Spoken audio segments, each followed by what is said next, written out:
Trading Post has everything under the sun. T111 outdoor siding, 4x8 sheets, 5/8 inch thick, only $36.50 each. Don't pay big box prices, but hurry, limited quantities available. You better get it when you see it at West Yellowknife.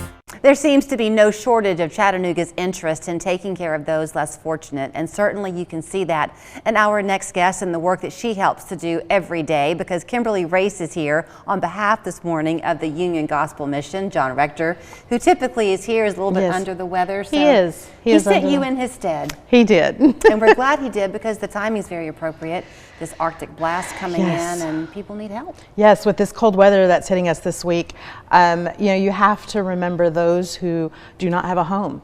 They are out in these elements, and so thank goodness that the Union Gospel Mission, they will do cold patrol, where they go out to the homeless camps and just places where the unhoused community congregates, and they will make sure they have blankets and something warm.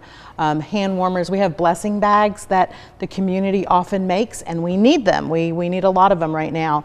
But basically it's a gallon-sized baggie with hand warmers and gloves, socks, any kind of items, and then snacks as well for those in our unhoused community. So if you're wanting to make those at your own home and then take them, where would they take them? Yeah, they can take them to the Union Gospel Mission on Signal Hills Drive. It's right off of Signal Mountain Boulevard.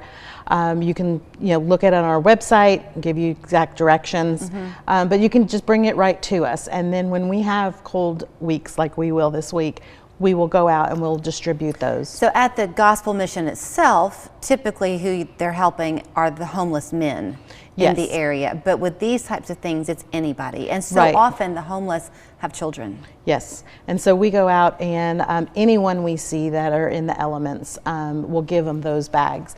And we'll also make sure that they know that the emergency shelters are open, and make sure that they know that they're keeping up with what the temperature is going to be, so that they can get into warmer places and protect themselves. I've had just some days here lately to really reflect on the power that each individual person kind of can make. Mark Height, we lost, and we did a tribute to him because he did so many things that people will never even know about, very quietly. So I'll use John Rector now for a minute, because he is the face of the Union Gospel Mission, and so he'll come on and talk publicly about the ways you can help. But he really walks that walk, Kimberly. When they do the barbecue thing, John and his wife are the ones making the food, the Thanksgiving meal. They make the food. They make the food with the men that are in the shelter. Together they just, they make it and they serve it. At Thanksgiving, at Christmas, at Easter, they're feeding, over 400 meals to the community. And when it's these cold weeks like this, it's John, and he'll take a couple of the guys with him from the shelter so that they can know to give back as well, just because they're a part of the shelter and they're having their lives kind of put back together. They can also be a witness and a testimony to those who are out in the elements and still on the street, maybe looking to make a change. And I guess sometimes you can think, oh, well, I couldn't possibly do what John's doing. That's okay. Right. Because John's got his gifts that he uses. Each of us has our own gifts. The question is, how do you find a way to use them? So if the gift is that you're home watching to see if the snow's going to come in, and you've got some gallon-sized Ziploc bags, make some blessing bags. Yeah, it's a great way to teach children, to have your family kind of come together and really give back. It's random acts of kindness is what it is. When my kids were younger and I had the minivan going, between ball practices and school, I would keep some of those blessing bags even in my car and make them, roll their window down and give it to someone. And it's a wonderful teaching lesson as well. Yes, it is. It absolutely is. So what do you put in those blessing bags? You mentioned the hand warmers. Yeah, hand warmers, gloves, socks, maybe bottled water or two, some toiletry items, and some non-perishable snacks are always good. Your granola bars, your peanut butter crackers, anything like that. Those are all great items to put in those blessing bags. And in terms of the face of homelessness, It's hard to identify it, isn't it? It really is. It can be your neighbor.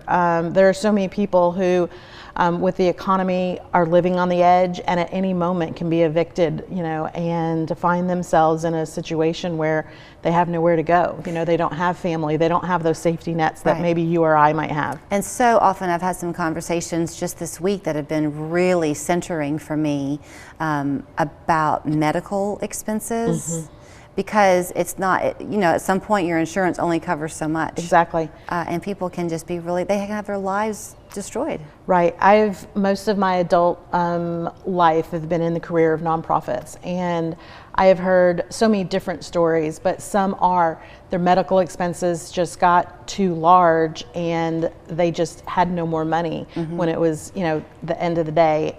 Maybe even something happened to them medically and they lost their job. Right. And then all of a sudden they couldn't pay their bills. One gentleman had his Juris Doctorate. He was a lawyer, but he lost his wife and child in a horrible car accident, and that just had him spiral down. Of course it did. And so he found himself homeless. So there's so many different, different stories, different scenarios. But you and I can do something, even if it's small. Even if we have a little bit extra, we got a year-end bonus, or teaching our kids how to tithe, and just giving a little bit back. I know I have a little girl, Natalie, who just gave $1,000 at Thanksgiving and Christmas to the Union Gospel Mission. Wow. And what she did was she just did little arts and craft projects with her mom and asked for donations. She didn't sell them. She just said, hey, they're available for a donation. And now she's doing baked goods and gardening so that she has flowers to gift people, and said, for a donation. Right. And so, you can be young, it doesn't matter, just random acts of kindness go a long way. And it's all about just seeing what's in front of you, right? Once you identify your blessings, then they begin to grow and grow and grow, and all you want to do is give back and find a way to help. Right, so. And what better way to start a new year than to look positively at what you have and how you can share it. Okay, so here's the address for the Union Gospel Mission. So if you are so inclined to make one of those blessing bags, perhaps you want to just call and see how you can help in other ways. There's their phone number and their website, and maybe do what Kimberly says and just keep those blessing bags in your car. You could be at a traffic light one day and see somebody needing a hand. Exactly. And give them that. Thank you. Thank you.